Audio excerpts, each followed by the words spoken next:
maybe in seventh grade, sixth grade, something like that. I started getting private lessons pretty early. And so we were experimenting with some of that stuff very early. Makes total sense that like the mouthpiece is where the sound starts, like, and the rest of it is just amplifying it. So made sense that would change the sound quite a bit. I don't know if I realized that at the time or if that's me looking back. And so he gave me this mouthpiece, which any trombone player would be like, okay, well, that's a crazy thing to do, and not a good idea. He gave me a 1.5G, which is a big bass trombone mouthpiece, because my range was fine. Like I had a really decent range just like from the get, but my tone was pretty nasally. And we were experimenting with stuff, and I was like, oh, let me try that one. It wasn't like he was like, here, has this knowledge of like, try a bass trombone mouthpiece. But I tried it, and like my tone was gorgeous because of that. Because that's just what happens. Like you sound more like, I have a hair in my mouth, sorry. You sound more like a tuba, the bigger the everything, it warms the sound, and all of that makes a lot of sense. And so I played on this bass trombone mouthpiece for years, and like developed my concept of sound with that like super warm, open quality to it.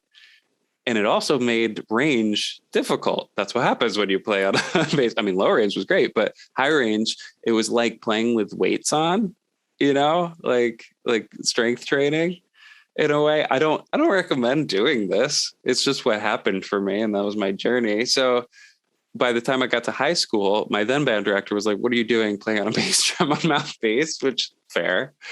And so then I switched to something like a 5G, just like a regular whatever mouthpiece, middle of the road. And I had already developed my concept of sound as this wide open sound. And so now I was trying to emulate what I did before, but now my range was a lot easier to even out. But I mean, I remember being in like a middle school all county band, one of the ones that you audition for. And it's like all the different groups around the region bands. And we went down the line to tune the trombones. And so the instructor went like, would point to each person, you'd play your B flat, and he got to me and he went, nice tone, and kept going. And that, like the fact that I even remember that, those little moments are like everything, because you go like, oh, I have something special. Like, this is good. Like, this is working for me. I don't know if it's that serious, but it feels like if that didn't happen, it might not have set me on this trajectory. I ended up taking private lessons from that instructor, completely like didn't have to do with him liking my sound. But so I mean, one thing led to the next, but yeah, that mouthpiece was a bass trombone mouthpiece. And so I was already thinking about that stuff in middle school, actually. And then I got a little bit kind of just like over it. And I was like, I just need something that's going to play well, and I'll learn how to make it sound good. And the gear switching was not my favorite thing, just because it takes so long to like understand what it is and what you need and all of that. And it probably wasn't until probably after undergrad when I knew finally like what I was going to be playing. I'm playing pop music and funk stuff most often, and so I want something that's going to do that very easily. And then if I have to play a concerto, like I have something that can do that, but that's not what I'm often doing. But up until you get to that point, it's like you need something that can kind of do it all, because you're kind of doing it all. You're playing in your concert band and your jazz band on the same instrument and the same mouthpiece. It's like, okay, so you need something that's versatile.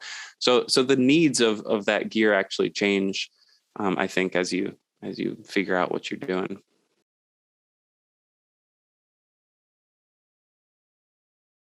I have to be honest, like up until that point, if we're talking about my small bore, which is the one that I play lead stuff on, I was sponsored by Con Selmer for a while. And at one of my events, some Con Selmer rep came up to me and was like, try this mouthpiece. I don't know what it was, but I put it in. I was like, yeah, sure. Sounds good. Felt good. He knew about gear, and I was like, yeah, it works. It's like an artisan series, something. I don't know. So that was the one I was playing on up until that point. And then I was in Chicago, and a couple of my friends were Denis Wick folks. And so we went by and I just tried a bunch of stuff. And I found one that was similar to that, which I did like. But it gave me a little bit more depth to it.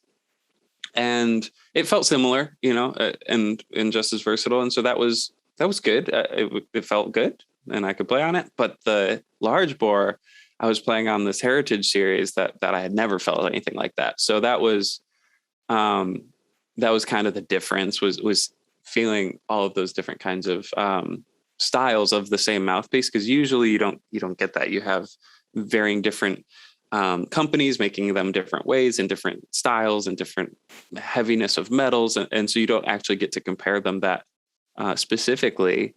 And so it was really nice to actually be able to be like, okay, this is the same mouthpiece, but in a different style with a different rim style or whatever. And like, actually figure out what I actually wanted, because usually it's just like, is this big enough or small enough for what I'm trying to do? And that's usually where it ends.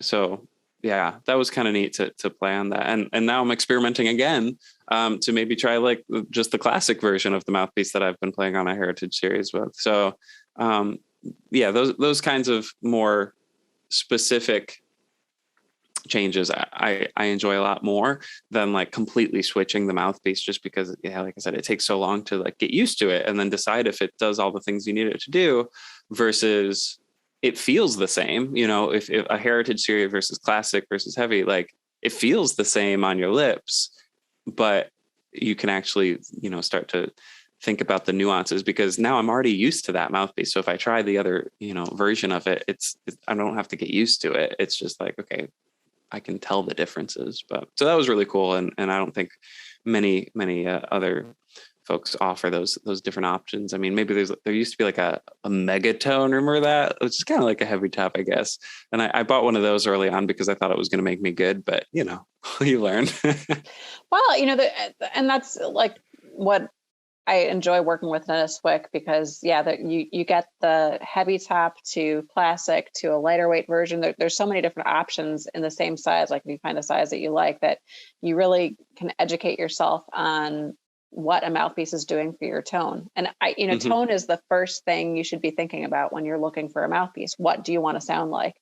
And if you don't know what you want to sound like, then you need to figure that out first. But once you know what you want to sound like, then you need to find the mouthpiece that makes that sound easiest to create. And in the Denis Wick line, like you were saying, there's the Heritage, there's the classic, there's a heavy top, there's if you're in a trumpet, there's 5 different styles for the trumpet, and Denis Wick keeps on creating new options. So you really can educate yourself easily on what type of mouthpiece, what style of mouthpiece is going to best benefit your sound. I would say though, the overarching theme I'm hearing from your search from beginning to end with mouthpieces is trying out more mouthpieces is good. Like, because I mean, what, like the 1G early on was going to be too big. Like, I'm not a trombone player, but I heard that and I thought, wow, that's a big mouthpiece. And it taught you, you probably wouldn't suggest every beginner to start on a 1G or, to step up to a 1G while they're playing, but it did teach you something, and it, and then, you found your next mouthpiece and it taught you something more. So, even just understanding the actual difference, like, with something that's that drastic, because that early on, you're probably not going to notice a difference between something that's very similar, but something that was like a literal bass trombone mouthpiece, like, yeah, that's different. Feels like a fishbowl on my face. And feeling the differences between that are so drastic, the range that you can play on one is drastically different than the other, versus like, oh, it sounds a little different. Like, no, there are notes that are inaccessible for me now. So that was useful information to just understand the nuances, because then you can extrapolate like, okay, well, if that's the difference between these two, well, then the one that's right next to it might be a little bit more towards that. And there was another moment when Steve Touré, I mentioned, he came to our school. He was playing on a small bore trombone. And it's funny because at the time, and people still ask, like, why do you play on, it looks like a beginner horn, these like little pea shooter tiny trombones? It's like, why don't you get like a professional orchestral horn. And in jazz and funk, you don't do that. Or Latin jazz, like you use this little horn, and it is a professional horn. And obviously I know that now, but at the time it looked like he was playing on a student model. And so I'm like, why? And the answer is like, oh, lets me do the things I want it to do. It sounds the way I want it to sound. And so the more you listen to, the more you understand what you want to sound like, the more you can just find the gear that does that, inherently. And so if I wanted to play the music that I want to play, and I was doing it on an orchestral horn with an orchestral mouthpiece, it's not going to be easy, and it's not going to sound exactly like I want it to sound. And so I designed a trombone, for God's sakes, like to be this super bright, tiny trombone. And the mouthpiece has to allow it to do that as well, or else it's going to be fighting itself. So yeah, having that kind of like very clear concept of sound when I was designing the horn and picking a mouthpiece, it's like, I want it to be bright. And if it can be brighter, I want it to be brighter. Like that's just what I wanted from a horn for the stuff that I play. And obviously that's not going to be good for probably anybody else. What are the needs of most people? You probably want to play a bunch of different things. But for me, it was like, no. I want this to be so responsive and so bright. And so when it came time to pick a mouthpiece, I think I was like, just give me the smallest one you have. And I loved it. If you made a smaller one, I'd probably get that.